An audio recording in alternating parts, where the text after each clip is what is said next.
All right, what's going on, guys and gals? Crafty old fish here. I am currently in the process of moving, so I am working with my laptop here. I can't monitor the audio, so I will play back and try to make sure that the audio is coming through clearly, but it may dip at times, and my internet's not perfect. So we're gonna try here. I wanted to get this video out because it's fairly timely. So right now in the new update, basically we are lacking in the uranium department. So all you big reactor fans, I'm with you there. We're in Bumsville. So I figured out an alternative for the power, but it is extremely work intensive. So I wanted to show you guys the setup. It's pretty quick and easy. It's like a 5 by 10 by 3 area that you need to set up one of these units. I'm gonna have somewhere in the vicinity of 18 to 20 of these units. Each unit produces about 300 RF per tick. So you're pushing 4,000 RF per tick. It's about half of what I usually run on reactors. I usually get about 9 to 10,000 per tick coming out, so I can run my quarries and all the stuff. But my AE2 system that you see here. But anyway, let's go ahead and dive into it. So just kind of giving you a quick layout of my dungeon here. See, I found me a dragon head in the end. It's kind of cool. So this is my AE2 system. This is where I've got everything housed. I won't go into super deep details, but basically this is how I'm doing all my crafting, where I have all my stuff. My apologies, that would be my wither spawner. So we just got another nether star, so that is a happy sound. Um, so, uh, and I can cover that at the end of the video if we have time maybe. But right now I want to show you the setup. So what I'm doing is I'm using oil generators with canola. So you could set up auto miners with actually additions and use a 9x9 area, and you've got to do about 6 of those areas to get enough canola in to run a decent 4 generator setup. I have figured out how to do it with 3 cloches, or I'm not really sure how you say that, but here's what you need. First of all, let me get that back in my inventory. So what you're going to need is, first of all, some power. So the way I'm porting power in is I'm using power cells. So we'll just go ahead and grab 3 power cells. Bam, got them. I'm going to go ahead and grab my power cards. And obviously, all of this stuff is not super easy to get a hold of. Like this is the base tier power cell, and you need 2 diamonds, 4 blocks of redstone. This guy, which is just some lapis and some gold and stuff, and then some nether quartz. So I mean, it's not super easy, but it's not terrible either. You can get there fairly late, early to mid game. That came out wrong. The end of your early game, beginning of your mid game is kind of what I meant. So all right, so we got power. Let's go ahead and build the cloche. That's this thing right here. You will need this, and in order to get the vacuum tube, you do have to go to the workbench. You got to have this blueprint in there. Any blueprint works. And then you just need some glass, nickel plate, copper wire, and redstone in there. You get 3. I generally do 10 of each and get about 30 in there, just so I don't have to do that very often. So I've got several stored in there. And then you need this iron mechanical component, just some iron plates with a copper in the middle. Not a huge deal. Some glass, and you'll need the creosote for some treated wood. So I'm going to build 3 of these. So that's the power, that's that. We are going to need water. So we're going to grab an aqueous accumulator. What am I missing? Pretty much everything. So let's build this guy. Yeah, I don't have the gear. I really miss, in this AE2 system, it's really nice, but I do miss the whole hover over the plus sign and it reds out what you don't have. That was kind of nice to have. But all in all, this is a better system. Sorry for the intensive crafting here. Thought I had everything pretty much ready to go, but so that's our aqueous accumulator. Let's see. We're going to need some fluid duct. I think I've actually got some fluid duct in my backpack here. I do not. You do have the item duct, so that's nice. I'll put that down here. Where? I guess I used all my fluid duct. Okay. There's 3 in there. So we'll go ahead and grab these 3. We're going to need quite a bit though, so go ahead and, I think you need like 30, maybe 20, I don't know. Not a ton, but I'm overkilling it. Okay, so we've got our power, we've got our water, we've got our cloche, and then the items, and then so we need a canola press. Just one canola press will do. And again, I've got all this stuff built already, but that you've got to use the actually additions atomic reconstructor to build out of just an iron. This takes some of that black quartz with some rustonium crystal, which is just the redstone in the atom reconstructor. Anyway, I mean, you can look it up. It's not super hard to build. You just got to build that atomic reconstructor, which is also fairly simple. And then we're going to need the distillery fermenting barrels. So we're going to need 3 of those.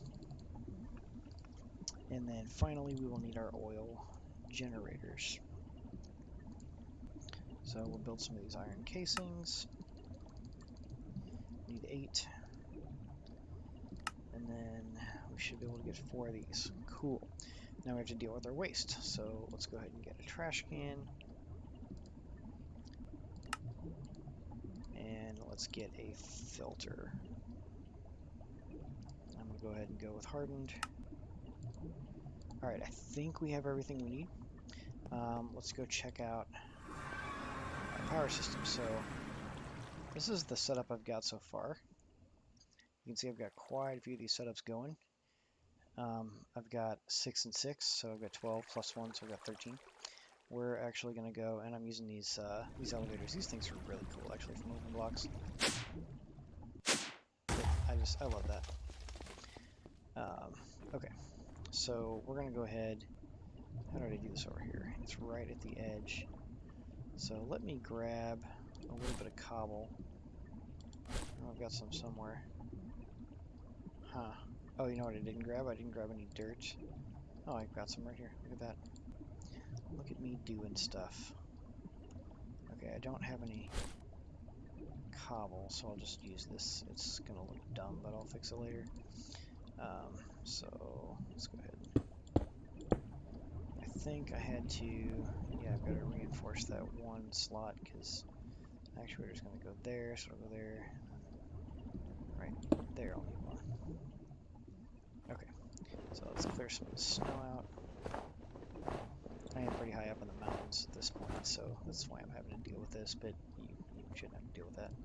Oh, I forgot, you will need water. So there's that there. You want to, I don't know why I did that, because I'm going to need to put the actuator down. Right there. Open that up so I can put water. Man, I'm just messing up all over the place. So I've actually got a water source right over here. And I've got buckets in here somewhere. At least I thought it did.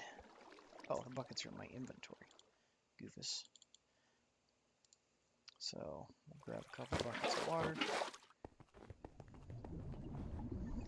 Alright, so we'll put the water there.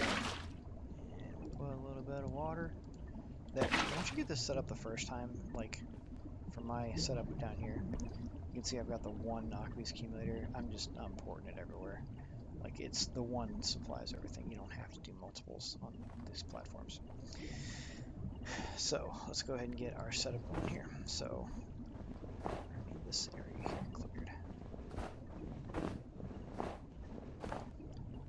So the first thing we want to do is let's go ahead and just switch to that bar.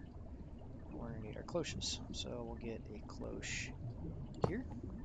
So notice the way I'm facing. Facing back, facing that way, and then facing that way.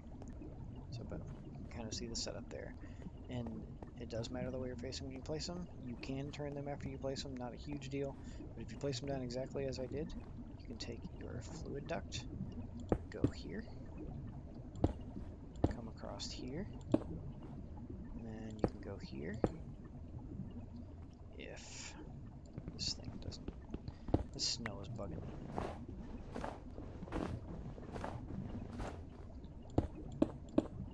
There. So you can see I've connected there, connected on the back, connected over there, and if we look, their water tanks are full. Let's go ahead and put the dirt and seeds in there. Dirt and seeds. Dirt and seeds. There's a spot for fertilizer as well, which you can make out of apatite. Just apatite and sand on either side of it, top and bottom. Gives you, I think, 6 or 8 of that fertilizer. Doesn't make a huge difference, but it does help a little bit. You're welcome to do that. I'm choosing not to anymore. It's just kind of more of a hassle than it's worth. Put a power cell down there and a power cell down there. Now I did forget to link, so I will have to go here and link my cards. So with the power cells, once you've got one linked, you just put another power cell card in the link spot and it links it to the same one. So let me set that to out. Put a linked card in there. Give me access to my network. Got 56 million in there now. 57 million total. You can see it going up there from my other already existing generation. That. So now these have everything they need to start growing. So you can see it's blooming and growing and making canola. So now we need to get that out of there, right? So let's take some item hiding. Hold on a second.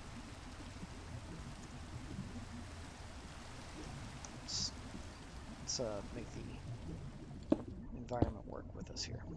So you go on that top, it's these top connectors that actually port the stuff out. So you're going to go on the top there, come straight out. That's why you can see I placed these the way they did, or the way that I did.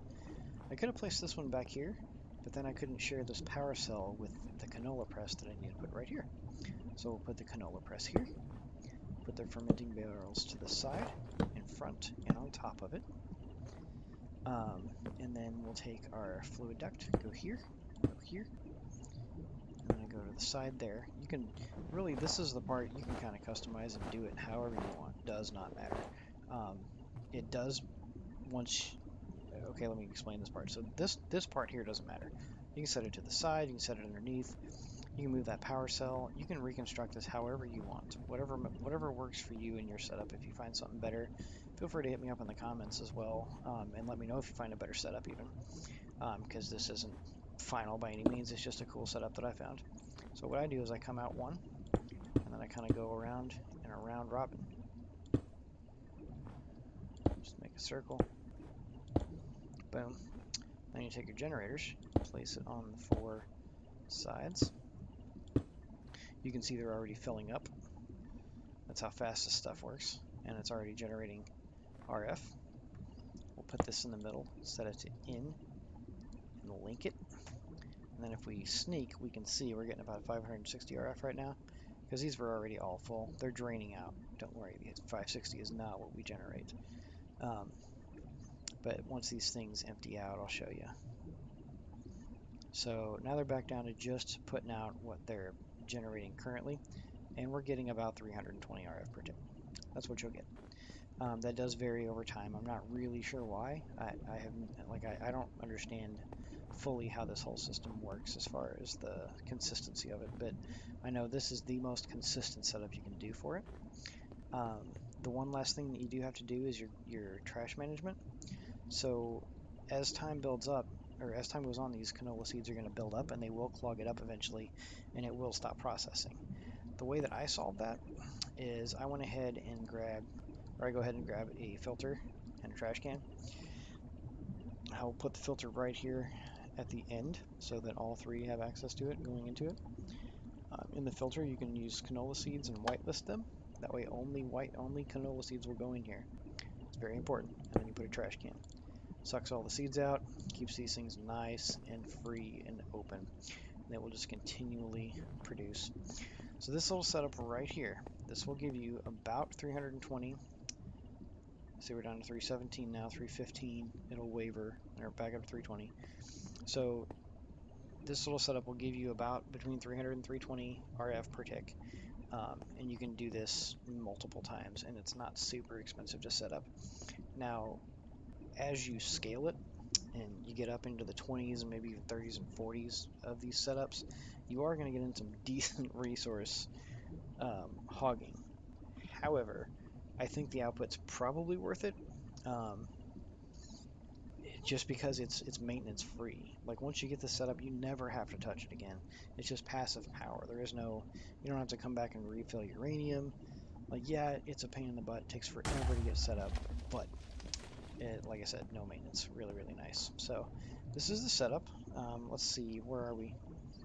We are at 15 minutes. So I tell you what, real quick, since we are at the end of the video here, I'm going to show you my setup. So this is something really cool. It's that saw bench thing you can do. I really love that. I just love the aesthetics of Minecraft. So you can see here, I've got some dark glass. It's really hard to see in there, but I've got some dirt that I've turned into cursed earth with some fuel, 2 blaze spawners, and a zombie spawner that I found and grabbed with chest transporters. And then I've got a mob duplicator that I threw a wither skeleton trapped in a mob. What is that thing called? Imprisonment? This thing. Mob imprisonment tool. I trapped a wither skeleton in there. That gets me wither skulls. So all the other stuff just goes to this block. Hang on, let me get back to that. Everything else just goes into this block right here. It's a mob crusher. You can see it fills up with fluid essence. That fluid essence then gets piped into the duplicator. It needs that to function. You can see all the stuff I'm getting here. This is all going into my AE2 system. Yeah, so that's what I'm doing there. Let me put this block back so it stays dark in there. Otherwise all that other stuff goes in there. So that stuff goes into this ender chest. That ender chest is connected to this system. I've got a block protector. A block protector is protecting all the blocks in this area. There's my power cells just to make sure that I don't lose power at any point on this block protector. That is extremely important. And then this is the mob grinder from the Draconic evolution that will actually kill a wither. And then underneath here, I've got a wither builder.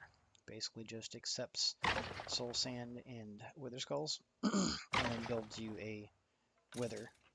And then I have a wither trapped in there, so it can't go anywhere. It just dies in the mob grinder. And then I've got these 2 vacuum hoppers on either side there to pull out the nether stars, piping into that ender chest that goes back into my AE2 system. So if you followed that, bravo, because that's really complicated and something that took a while to get set up. There we've got 1 wither skull left. Oh man, we got like 2 minutes. I don't know if we'll get a third or a second and third wither skull or not. It would be kind of cool to show you, but maybe another video. Might be a video on this setup here. I don't know. We'll see. Yeah, you can hear the skeletons dying rapidly, but not yet. The skull all that off to leave with a living upgrade in that mob grinder. Oh well. Well, for now, that was the power setup. If you guys have any questions, please hit me up on my Instagram, my Snapchat, my Facebook. My Facebook is under my real name, not under Crafty Old Fish. That's John Sansusi. You can hit me up there. Ooh, we have a second skull. We might get 3. Or you can leave a comment here on this video, and I should get a notification there. I'd be happy to help you out. If you guys get stuck on anything, give any questions. If you want to see a video about something, let me know. I'll be happy to make that. I love doing these videos and helping people out. But like that's part of the community of Minecraft. Oh boy, we got one. Check it out. You get spawned. That mob grinder will beat him up until he blows up. See how quickly he dies. Just bam, he's dead. And then I get another wither star. Cool, huh? So yeah, like I was saying, just hit me up if you have a certain topic you want me to cover. I'm always scouring YouTube and trying to find topics that are not covered, or trying to fill a hole. I'm just trying to make sure there's content out there for all the guys that want to enjoy Minecraft and just share the things that I've learned. So for now, thanks for watching. If you hit that subscribe button you'll be notified of any other future videos I put out. Like I said, I try to put out new content as much as I can. And if you gave this video a like, if you enjoyed it, if it was helpful, I'd really appreciate that. Helps a lot. And you all have a safe and happy Memorial Day weekend. Thanks for watching.